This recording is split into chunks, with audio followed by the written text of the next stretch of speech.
গ্রুপে একটা SMS দেন।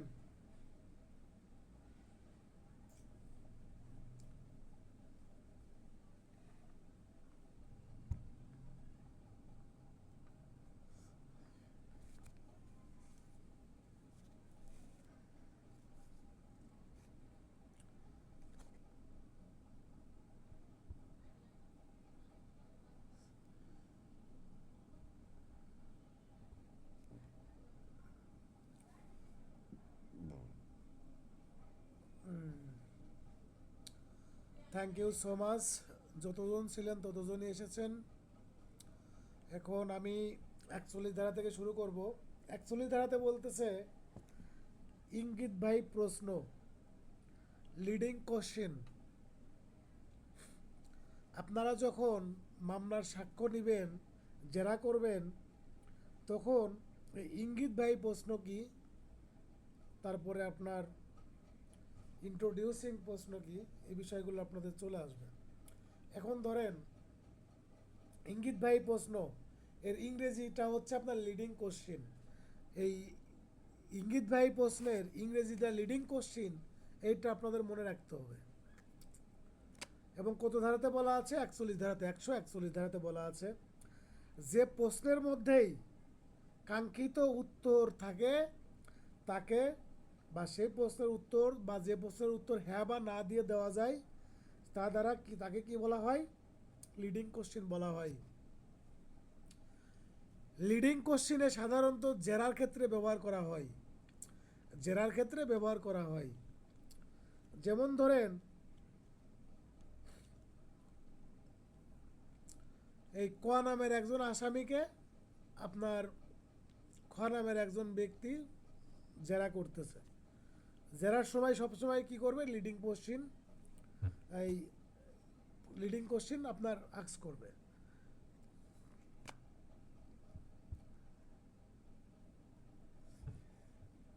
এখন এই লিডিং কোশ্চেন কাকে বলে? যেমন ধরেন, আসামিকে প্রশ্ন করা হইল, বা আপনার সাক্ষীকে আপনার জেরা করা হচ্ছে, বা বাদীকে জেরা করা হচ্ছে। যেমন যে, আপনি আমার সম্মানিত মক্কেলের বিরুদ্ধে বা আসামিকে হয়রানি করার জন্য মিথ্যা মামলা দায়ের করেছেন, সত্য কি মিথ্যা? এটা কি yes ji or no sir. দিয়ে আপনার উত্তর কোটা যাচ্ছে। আবার বুঝছি। যে, আসামির সাথে আপনার পূর্ব শত্রুতা ছিল, এই পূর্ব শত্রুতার জের ধরে আপনি মামলা করেছেন, সত্য কি মিথ্যা বলেন? এটা হচ্ছে আপনার লিডিং কোশ্চেন।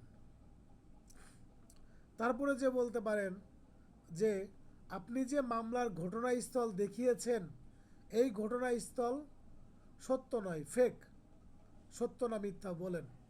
এগুলো হচ্ছে আপনার লিডিং কোশ্চেন। ঠিক আছে? আর প্রশ্নের মধ্যে ইঙ্গিতটা থাকে না?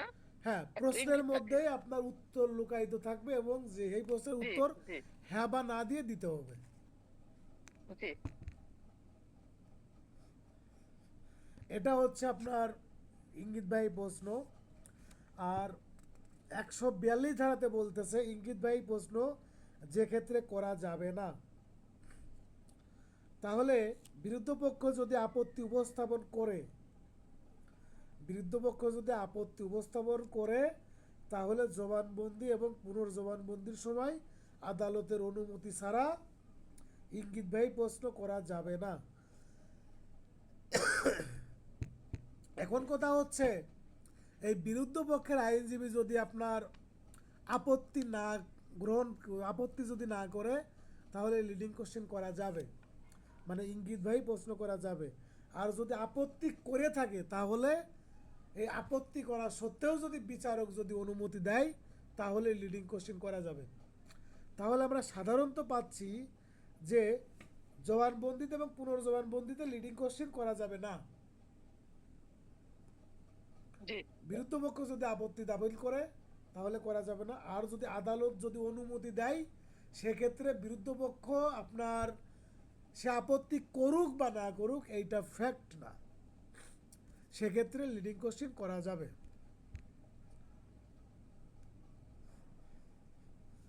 এইটা হচ্ছে আপনার 142 ধারাতে বলতেছে। এখন ধরেন এই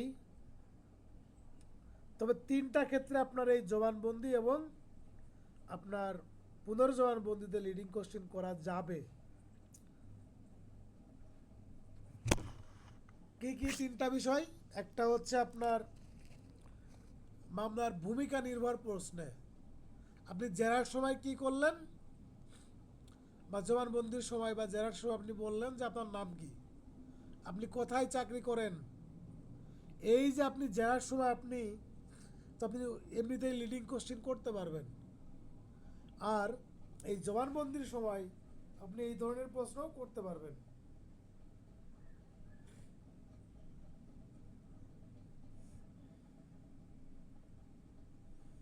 দুই নম্বরটা হচ্ছে আপনার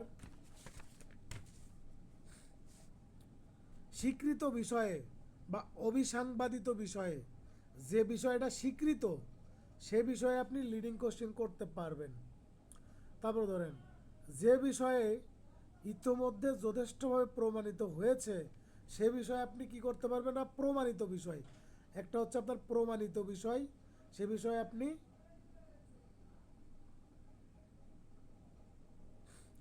সে সকল বিষয়ে আপনি কি করতে পারবেন, লিডিং কোশ্চেন প্রশ্ন জিজ্ঞাসা করতে পারবেন।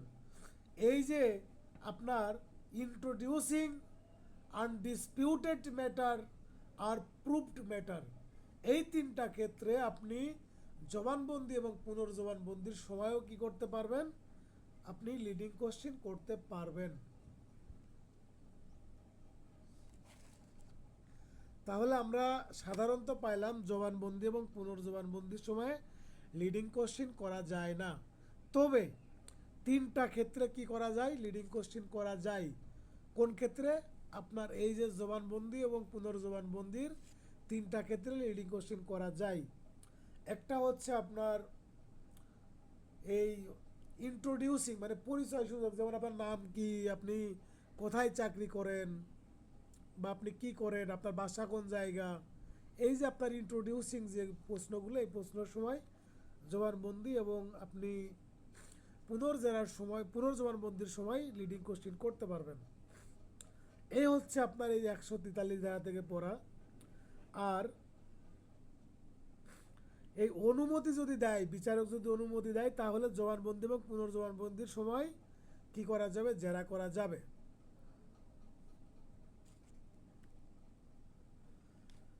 সরি, লিডিং কোশ্চেন করা যাবে। এবার আমি চলে যাব কোন সময় আপনার ইঙ্গিত ভাই প্রশ্ন করা যাবে।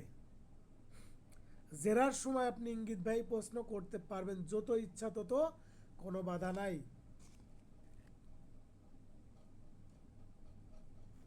কিন্তু পুনর্জবানবন্দি এবং জবানবন্দির সময় আপনি লিডিং কোশ্চেন করতে পারবেন না।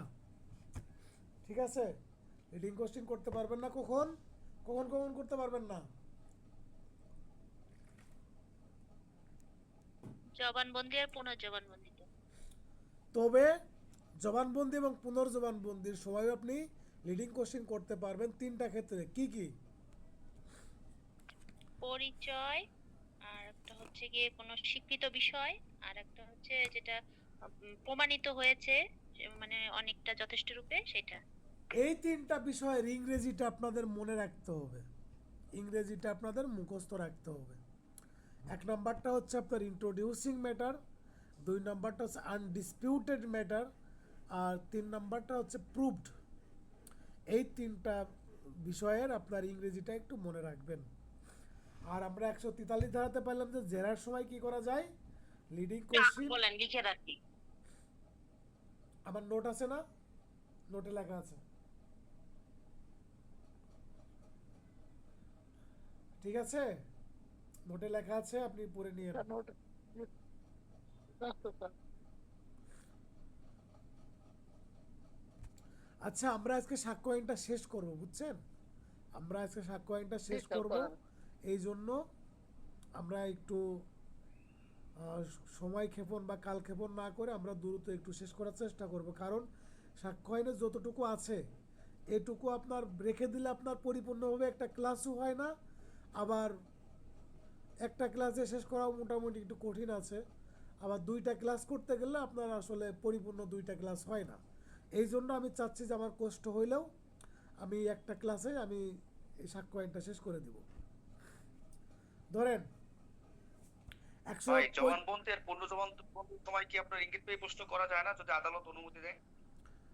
হ্যাঁ, আদালত যদি অনুমতি দেয় তাহলে জবানবন্দি এবং পুনর্জবানবন্দির ক্ষেত্রে যে কোনো সময় আপনার কি করা যাবে, লিডিং কোশ্চেন করা যাবে। এই ক্ষেত্রে যদি বিরুদ্ধ পক্ষের আইনজীবী হাজারো যদি অবজেকশন দিয়ে যায় তারপরেও আদালত অনুমতি দিলে লিডিং কোশ্চেন করা যাবে। হ্যাঁ, 44 ধারাতে চলে যান। 144 লিখিত বিষয় সম্পর্কে জেরা। কোনো দেওয়ানি মামলায় সম্পত্তি বিষয়ে কোনো চুক্তি মঞ্জুরি বা অন্য কোনো কিছু লিখিত নেই বলে দাবি করলে সাক্ষী যদি ওই সকল বিষয় লিখিত আছে বলে দাবি করেন তাহলে আদালতের অনুমতি সাপেক্ষে উক্ত বিষয়ে ক্ষেত্রমতে মাধ্যমিক সাক্ষ্য হাজির করার পূর্ব পর্যন্ত আদালত সাক্ষ্য গ্রহণ করা হতে বিরত থাকবেন। এটা হচ্ছে আপনার এই যে লিখিত বিষয়ে সম্পর্কে সাক্ষ্য।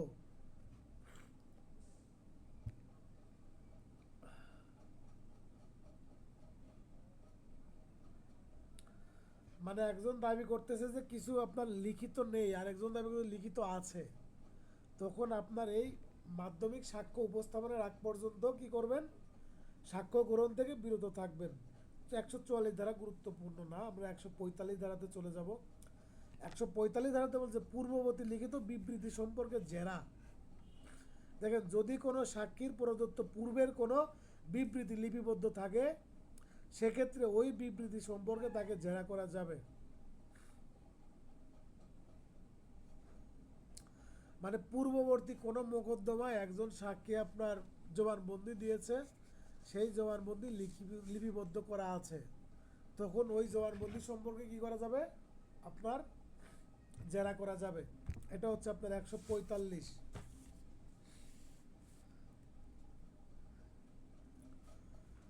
দেখেন 100 চলে যান, 146 চলে যান।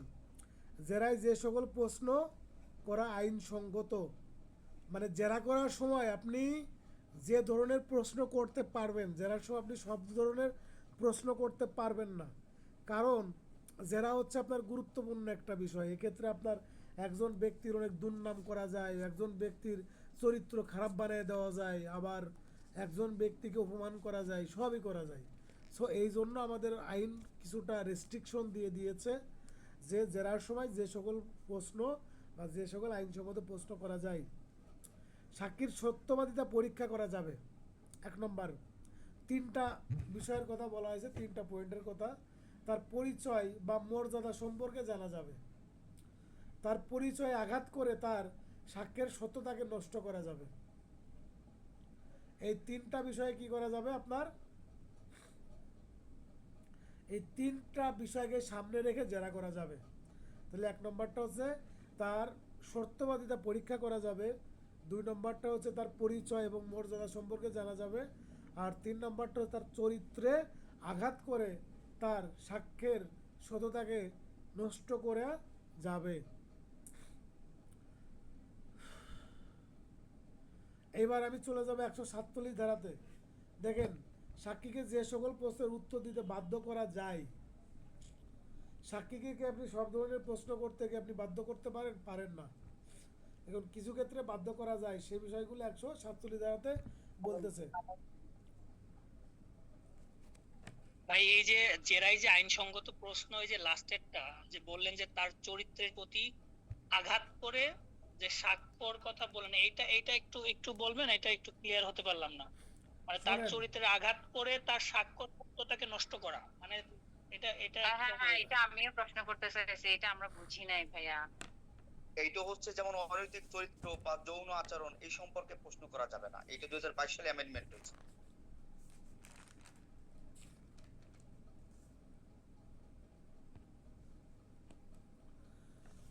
ওই যে প্রশ্ন সুমন করা যেটা যাবে, বললো ঠিক না, আছে।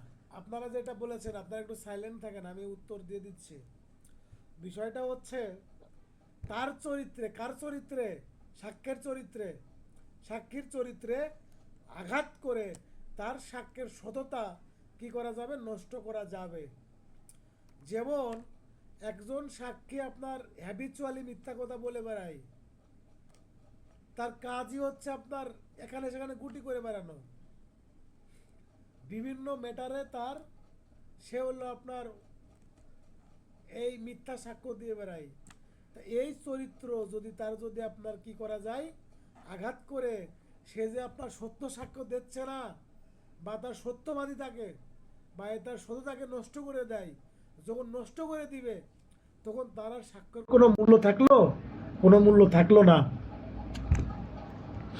তার সাক্ষ্যের আর কোনো মূল্য থাকলো না।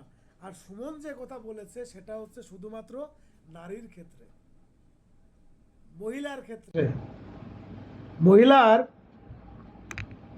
চরিত্রে আঘাত করে কোনো কি করা যাবে না, প্রশ্ন করা যাবে না। যেমন যে ওই উক্ত মহিলা দুশ্চরিত্রা। এখন কোনো প্রস্টিটিউট যদি আপনার রেপের মামলা করে, সেক্ষেত্রে আপনি সাক্ষ্য নেওয়ার সময় আপনি বলতে পারবেন না ও হলো একটা প্রস্টিটিউট, ওর সাক্ষ্য গ্রহণযোগ্য না, ও রেপের মামলা করতে পারবে না, এই ধরনের বক্তব্য আপনি দিতে পারবেন না। এই ধরনের বক্তব্যকে আপনার প্রোটেক্ট করার জন্য এই যে 2022 সালে আপনার এই সাক্ষ্য আইন সংশোধন করা হয়েছে, ঠিক আছে। সো সেক্ষেত্রে আপনার এইটা শুধুমাত্র মহিলার ক্ষেত্রে, রেপের মামলা বা অন্যান্য যে মামলাগুলো আছে, বা তার চরিত্র খারাপ, এই ধরনের প্রশ্ন উত্থাপন করে কোনো বক্তব্য বা জেরা করা যাবে না, ঠিক আছে।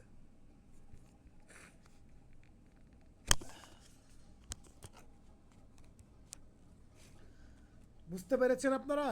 তারিন, মুরাজ, জি ভাই বুঝতে পেরেছি, ধন্যবাদ। তারিন বুঝতে পারছেন? হ্যাঁ জি ভাইয়া, এখন বুঝতে পারছি। ঠিক আছে, এবার আমি চলে যাব 147 ধারাতে, যে সাক্ষীকে যে সকল প্রশ্নের উত্তর দিতে বাধ্য করা যায়। প্রাসঙ্গিক বিষয় সম্পর্কে সাক্ষীকে উত্তর দিতে বাধ্য করা যাবে, এক্ষেত্রে তার উপর আপনার 142 ধারার 132 ধারার বিধান প্রযোজ্য হইবে। দেখেন, এই যে কখন প্রশ্ন করতে হবে এবং কখন উত্তর দিতে হবে তা নির্ধারণ করবেন কে? আদালত নির্ধারণ করবেন।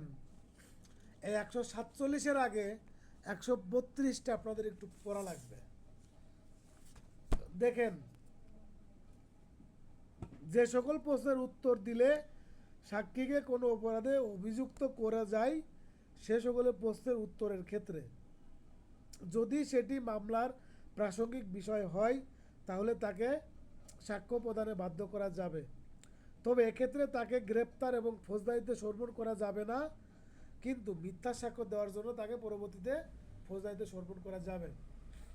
যেমন ধরেন, এই শারমিন আর একটা মামলার হচ্ছে আপনার সে কি সাক্ষী,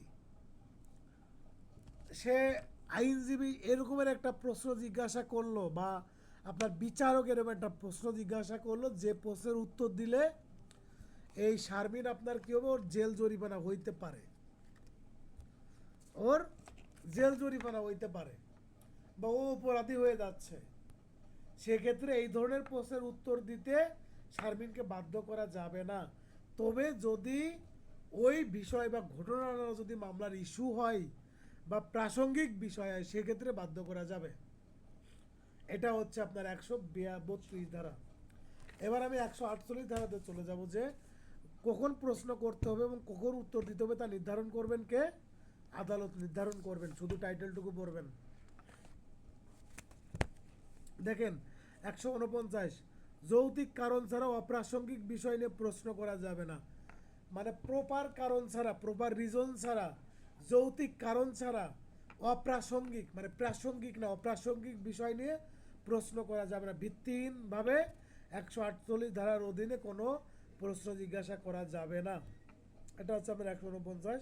তারপরে চলে যাবে 150, যৌক্তিক কারণ ছাড়া কোনো প্রশ্ন করিলে সেক্ষেত্রে আদালতের কার্যপদ্ধতি মানে যৌক্তিক কারণ ছাড়া যদি কেউ প্রশ্ন করে থাকে সেক্ষেত্রে আদালতের কার্যপদ্ধতি, যৌক্তিক কারণ ছাড়া কোনো উকিল প্রশ্ন করলে মানে অ্যাডভোকেট প্রশ্ন করলে উক্ত আইনজীবী যে কর্তৃপক্ষের বা হাইকোর্টের অধীন তার উক্ত কর্তৃপক্ষকে আদালত বা বিচারক উক্ত বিষয়ে কি করতে পারবেন, অবহিত করতে পারবেন বা শোকজ করতে পারেন।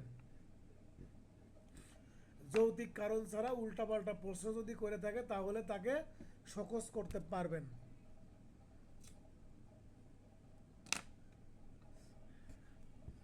এটা আপনার 185। এবার আমি 151-তে চলে যাব। অশালীন কুৎসাজনক প্রশ্ন করা যাবে না, অশালীন এবং কুৎসাজনক প্রশ্ন করা যাবে না। ইংরেজি টাইটেলটা 100 মানে একদম অবশ্যই মুখস্থ রাখবেন। ইনডিসেন্ট অ্যান্ড স্ক্যান্ডালাস কোশ্চেন করা যাবে না, মানে অভদ্র বা অশালীন এবং কুৎসাজনক প্রশ্ন করা যাবে না। এটা বলা হচ্ছে 151-তে। আর 152-তে বলতেছে অপমান বিরক্তি করার উদ্দেশ্যে প্রশ্ন করা যাবে না।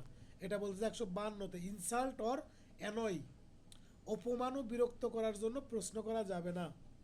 153-তে চলে যান। কোনো সাক্ষী যদি মিথ্যাভাবে উত্তর প্রদান করে তাকে পরবর্তীতে মিথ্যা সাক্ষ্য দেওয়ার জন্য ফৌজদারি দণ্ডবিধির 193 ধারার অধীন তাকে কি করা যাবে, দণ্ড দেওয়া যাবে। তাহলে 152 আর 151 এই দুইটা ধারা একটু ভালো করে একটু পড়বেন। এই দুইটা ধারার ইংরেজি টাইটেলটা একটু ভালো করে মনে রাখবেন। 51-তে বলতে ইনডিসেন্ট অ্যান্ড স্ক্যান্ডালাস, আর 152-তে বলতেছে ইনসাল্ট অর অ্যানয়। তারপরে চলে যাবে আমি হোস্টাইল উইটনেস। হোস্টাইল উইটনেস মানে বৈরী সাক্ষী। এই বৈরী সাক্ষীর আরেক নাম হচ্ছে অ্যাডভার্স উইটনেস। অ্যাডভার্স উইটনেস আপনাদের পরীক্ষাতে যদি আসে, অ্যাডভার্স উইটনেস কাকে বলে, হোস্টাইল উইটনেস কাকে বলে, বৈরী সাক্ষী কাকে বলে, তিনটার অর্থ একই, তিনটাই একই জিনিস। ঠিক আছে, আমি একটা শুধু উদাহরণ দিব, উদাহরণ দিয়ে বুঝাই দিব। যেমন ধরেন ওয়ন একজন আইনজীবী, সে আপনার এই শিলাকে কোর্টে নিয়ে আসছে আপনার সাক্ষী দেওয়ার জন্য, শিলাকে নিয়ে আসছে কোর্টে সাক্ষী দেওয়ার জন্য। তো এখন কোর্টে শিলা আসছে, আসার পরে সাক্ষী দেবে। এই সাক্ষী দিতে যখন উঠবে তখন এই যে ওয়নদের যে বাদী ছিল সেই বাদীর বিপক্ষে এবং ওই আইনজীবীর বিপক্ষেই বক্তব্য দেওয়া শুরু করছে। ঠিক আছে, এই ওয়নদের বিপক্ষে সাক্ষ্য দেওয়া শুরু করছে,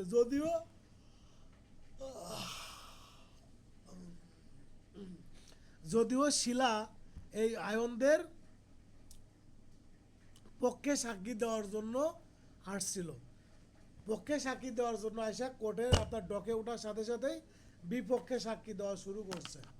তখন কি হবে, এই শিলাকে আয়নটা কি করতে পারবেন, জেরা করতে পারবেন। এই যে যখন আপনি আপনার পক্ষে সাক্ষী দেওয়ার জন্য একজন সাক্ষীকে নিয়ে আসলেন কিন্তু কোর্টে উঠে আপনার বিপক্ষে চলে গেল, এই ধরনের প্রতারক, এই ধরনের সিটার বাটপার, এদেরকে কি করতে পারবেন, আপনি জেরা করতে পারবেন। এইটাকেই বলা হচ্ছে আপনার হোস্টাইল এভিডেন্স, বৈরী সাক্ষী বা অ্যাডভার্স উইটনেস। এই ধরনের সাক্ষীকে আদালতের অনুমতি নিয়ে জেরা করতে হয়। ঠিক আছে, সাধারণত আমরা কি জানি যে আপনার নিজের সাক্ষীকে আমি জবানবন্দি করব বা জবানবন্দি নিব, আমি তো জেরা করব না তাকে। কিন্তু যখন দেখতেছি আমার পক্ষের সাক্ষী আমার বিপক্ষে সাক্ষ্য দিচ্ছে তখন তাকে আমি জেরা করব। ঠিক আছে, এই বিপক্ষে সাক্ষ্য দেওয়াকেই বলা হচ্ছে আপনার বৈরী সাক্ষী, হোস্টাইল উইটনেস বা adverse witness.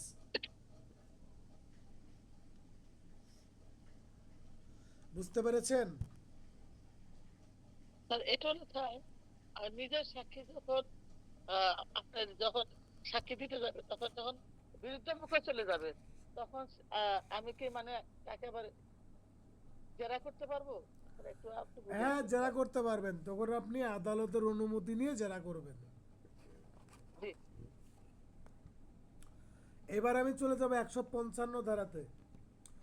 ইমপেচিং credit of witness, সাক্ষীর বিশ্বাসযোগ্যতা সম্পর্কে অভিযোগ আনয়ন করুন।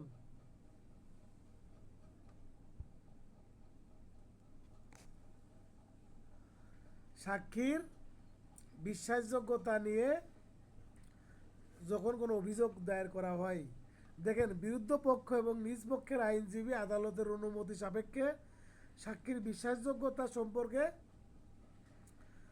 আপনার কতকগুলো ভাবে বা কয়েকভাবে কি করতে পারে, অভিযোগ আনতে পারে। যেমন ধরেন,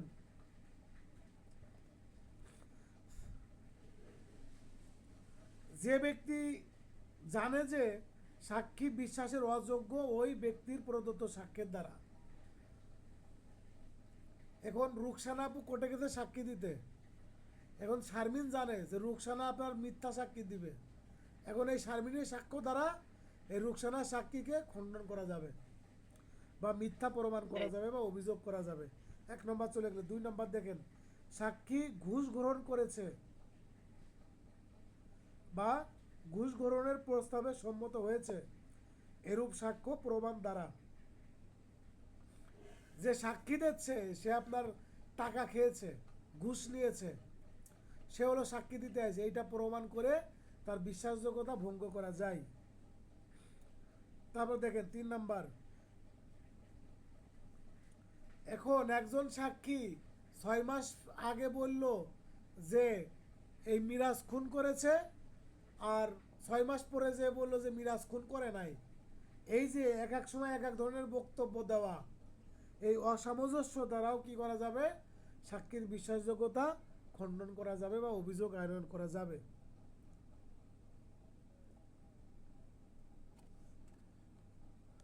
এটা হচ্ছে আপনার 155 ধারা। তারপরে গিয়ে 157 ধারাতে যান। পূর্ববর্তী বক্তব্যের ব্যবহার, একই ঘটনা বিষয়ে সাক্ষীর পূর্ববর্তী সাক্ষ্য পরবর্তী সাক্ষ্য সমর্থন করানোর জন্য পূর্ববর্তী সাক্ষ্য প্রমাণ করা যেতে পারে। তবে মানে পূর্বে একবার একটা সাক্ষ্য দিছে, পরবর্তীতে ওই সাক্ষ্যটাকে সমর্থন করানোর জন্য আরেকটা সাক্ষ্য দিচ্ছে, এটা করা যাবে। তবে শর্ত হচ্ছে যে যখন ঘটনাটি সংঘটিত হয়েছিল তখন বক্তব্যটি প্রমাণ করতে হবে, আর বক্তব্যটি আইনগত এখতিয়ার সম্পন্ন কোনো কর্তৃপক্ষের নিকট প্রদত্ত হয়েছিল।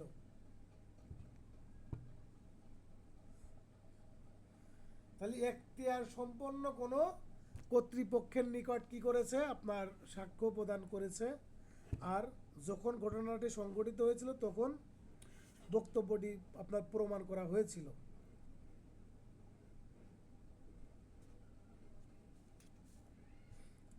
এবার আমি চলে যাব 100 ভাই একটু বলবেন ভাই। কোনটা? 157 ভাই।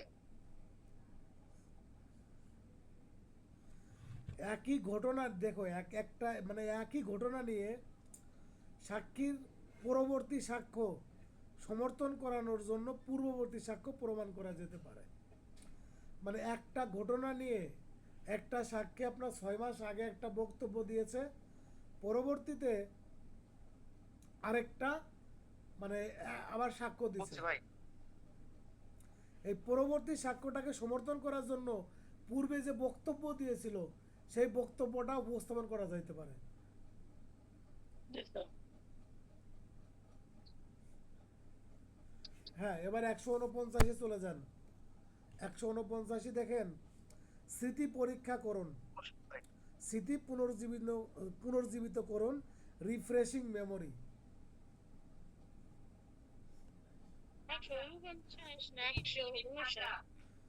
159 মানে মাথায় আসলে মানে এই সেই বললাম না, সকাল 7টা থেকে শুরু করছি, মানে বাসা আসছি 9:30টার সময়, গোসল করেই আবার ক্লাসে চলে আসছি। আবার এর মধ্যে আবার ধরেন যে ওই কোর্ট থেকে আবার আসছিলাম আবার মিরপুর 10, ওইখানে আবার আন্টি আছে, আন্টিকে নিয়ে আবার মতিঝিল গিয়েছিলাম, মতিঝিল কাকু ডক্টর, ওনার চেম্বারে নিয়ে গিয়েছিলাম। কাকি আবার একটু অসুস্থ, দেন ওনাকে নিয়ে আবার বাসায় আসছি, বাসায় এসে তারপর আবার আমার বাসায় এসে গোসল করে আপনাদের এখানে ক্লাসে আসছি। সো মানে খুব একটু বেশি পেরেশান টায়ার্ড। আছি আপনার। তারপরেও সমস্যা নেই আপনাদের স্যার, আপনি বলুন। সাক্ষ্য আইনটা আমি আজকে শেষ করে দিব, শেষ করার পরে আপনাদের পরীক্ষার ডেট আমি দিয়ে দিব।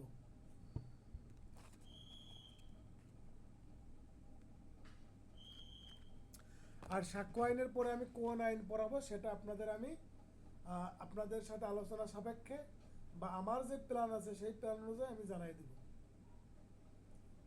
স্যার, দেখেন 159 ধারাতে বলতেছে রিফ্রেশিং মেমোরি। সাক্ষ্য প্রদানকালে কোনো সাক্ষী যে বিষয়ে সাক্ষ্য প্রমাণের জন্য উপস্থাপিত হয় সে বিষয়টি যদি সে ভুলে যান তাহলে উক্ত বিষয় সংঘটিত হওয়ার সময় তার নিকটবর্তী উক্ত সাক্ষ্য কর্তৃক লিপিবদ্ধকৃত বা লিখিত কোনো বিবৃতি যদি থাকে বা কোনো যদি এক্সপার্ট হয় তাহলে কোনো বই পুস্তক বা যদি আপনার এই পুলিশ কর্মকর্তা হয় তার যে আপনার আছে ডেইলি যে আপনার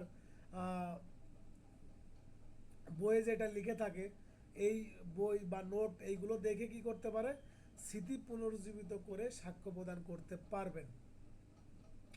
এখন ধরেন এই স্মৃতি পুনর্জীবিত করার সাথে 161 ধারাটা গুরুত্বপূর্ণ, যে যদি কোনো সাক্ষী স্মৃতি পুনর্জীবিত করার লক্ষ্যে কোনো সাক্ষী কর্তৃক যে লিখিত বিবৃতি ব্যবহার করা হয়েছে বিরুদ্ধ পক্ষ উক্ত লিখিত বিবৃতি সম্পর্কে জেরা করতে পারে এবং উক্ত লিখিত বিবৃতি দেখতে চাইতে পারেন। মানে এই যে বই যে নোট যেগুলো দেখে আপনার এই কি করবেন, স্মৃতি পুনর্জীবিত করবেন, ওই নোট এবং বই ওই বিষয়ে জেরা করতে পারবেন। কে করতে পারবেন? বিরুদ্ধ পক্ষের আইনজীবী। বিরুদ্ধ পক্ষ।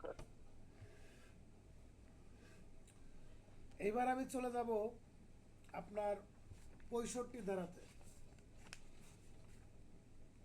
সরি হ্যাঁ 165 ধারাতে বিচারক কর্তৃক প্রশ্ন জিজ্ঞাসা। বিচারক যে কোনো সময় যে কোনো ধরনের প্রশ্ন জিজ্ঞাসা করতে পারেন। একজন সাক্ষীকে, একজন আসামিকে বিচারক যে কোনো ধরনের প্রশ্ন জিজ্ঞাসা করতে পারেন। এটা গেলে আপনার 165 ধারা। 167-তে চলে যান। অযথাভাবে কোনো সাক্ষ্য বর্জন এবং গ্রহণ করা। এই অযথাভাবে 66 লাগবে না স্যার? হ্যাঁ 66 লাগবে না? না লাগবে না, শুধু টাইটেলটা পড়বেন, একবার পড়বেন। দেখেন অযথাভাবে কোনো সাক্ষ্য বর্জন এবং গ্রহণ করার ক্ষেত্রে মামলার পুনর্বিচার করা যাবে না।